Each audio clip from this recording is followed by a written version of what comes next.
So, what if I told you that two of the most forward-thinking, absolutely groundbreaking tracks the Beatles ever made were inspired by a piece of experimental music from a German radio lab made a whole decade earlier? It's this wild story that connects the biggest band on the planet to a post-war art revolution that completely redefined what sound could be. Okay, let's just dive right in. And we're going to start with the proof, the smoking gun, if you will. This quote, right from Wikipedia, it describes the making of Tomorrow Never Knows, and look what it says. Paul McCartney's famous tape loops were directly inspired by a piece called Gesang der Junglinge. There it is, in black and white. I mean, just think about those two tracks for a second. Tomorrow Never Knows, it's got those psychedelic, swirling, totally alien sounds. And then there's Revolution 9, that massive avant-garde collage. They sounded like absolutely nothing else in pop music at the time. But the seeds for all that sonic experimentation, they were actually planted way back in 1956. So that's the big question, right? What in the world was this piece of music? To figure that out, we've got to go back in time, to a world where the whole idea of electronic music was basically being fought over by two completely different, warring factions. And this is where it gets really interesting, because you have to understand the context. We're talking the early 1950s. And the entire world of experimental music was pretty much split right down the middle. There were two competing philosophies about what the future of sound should be. So over in France, you had something called musique concrète. Think of it like making a photo collage. You take real-world sounds, a slamming door, a passing train, someone's voice, you record them on tape, and then you cut them up and rearrange them. Then in Germany, you had elektronische Musik. This was totally different. It was like painting, but with pure synthetic sound, colors generated from scratch by machines, things like sine waves. The two approaches could not have been more opposite. One was gritty and real, the other was pure and synthetic. Now, the epicenter for the whole German school was the WDR studio in Cologne, founded in '51.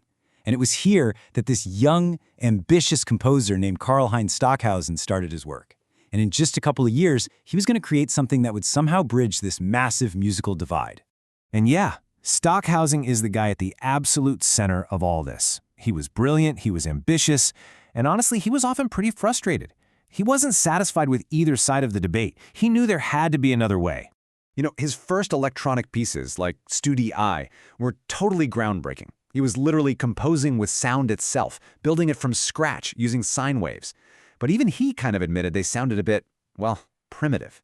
He just knew there was this deeper, more expressive potential there waiting to be unlocked. And get this for an ambition. His big idea, his grand plan, was to create a sacred mass using only electronic sounds and human voices. And he wanted it performed in the most sacred, most important building in his city, the Cologne Cathedral. Talk about a fusion of the ancient and the ultramodern. But the establishment was not ready. Not at all. The church authorities just flat out refused. They basically said that loudspeakers, the actual instruments of this new music, had no place in the house of God. It was a huge, crushing rejection for him. So his grand plan gets completely shut down. But out of that really profound disappointment, he channeled all of that energy into a new project, a work that would become his first true masterpiece. And you could argue, the first masterpiece of the entire genre of electronic music. He called it Gesang der Junglinge, which translates to Song of the Youths. And right from the moment it came out, pretty much everyone, critics, other composers, they knew this was something else. It wasn't just another weird experiment. This was a fully formed, incredibly powerful work of art. So let's look at the ingredients he was cooking with, because it's a wild mix. He takes the pure human voice of a 12-year-old boy soprano singing a biblical text, this amazing story about three youths praising God from inside a fiery furnace, and he decides to combine that with the most synthetic, most unhuman sounds you can imagine. Pure sine waves, electronic clicks, and static. And the way he fused them together was based on this totally revolutionary idea he had, the sound-word continuum. He didn't see language and pure sound as two different things. He basically treated vowels like they were musical tones and consonants like they were noises or clicks. The result is this fluid, incredible spectrum where the boy's voice just dissolves into electronics, and then, suddenly, it reemerges as a clear, understandable word. It's mind-bending.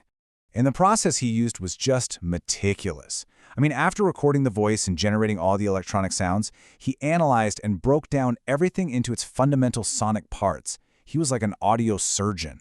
Then he painstakingly spliced them all together on tape and arranged the final piece to be played through 5 separate speakers, literally surrounding the audience in a sound world nobody had ever experienced before. So the result of all this wasn't just a new piece of music. It was bigger than that. It was like he'd invented a whole new language for music. He was proposing a future where literally any sound could become a musical element. So remember that war we talked about earlier, the French school versus the German school?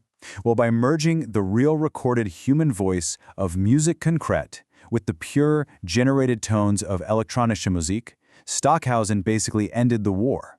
He proved they weren't enemies. In fact, they could be combined to create something way more powerful than either could ever be alone. So why does this one piece of music matter so much? Well, let's just recap. It brought those two warring schools of thought together. It was the first time anyone had seamlessly fused the human voice with the electronic machine. It pioneered spatial audio, wrapping the listener in sound. And it created this incredible new sonic vocabulary that just blew the doors open for everyone who came later, including, a decade later, 4 guys from Liverpool who were searching for the sound of the future. And that brings us to this final, really radical idea that Stockhausen was playing with. He had this realization that pitch and rhythm and even texture, they're not actually different things. They're all just vibrations happening at different speeds. A really slow vibration, that's a rhythm. You speed it up, it becomes a low note. Speed it up even more, it becomes a high note. It's all just one big continuum. And if that's true, if all of sound is on this one unified spectrum, it just leaves you with this one massive question. What are the limits of what music can actually be?